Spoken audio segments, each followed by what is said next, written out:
Here's how to invite and add buddies on your TRAQ app so you can view each other's activities and train better together.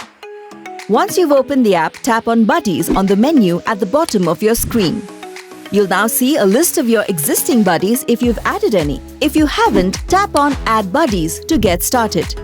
A list of your phone contacts will pop up. Of these contacts, you can tap on Add Buddy to connect with those who are already existing users of a TRAQ device and the app. They become your buddy once they accept your connection request from their TRAQ app.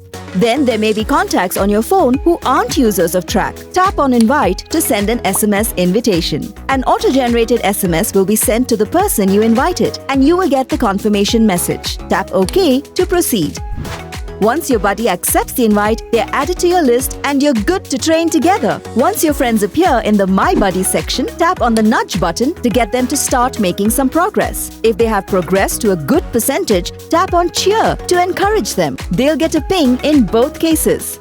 When your buddy has completed their target, an applaud button will appear. Tap on the button to appreciate them. To know more about what you can do with your TRAQ app and devices, check out our remaining tutorials.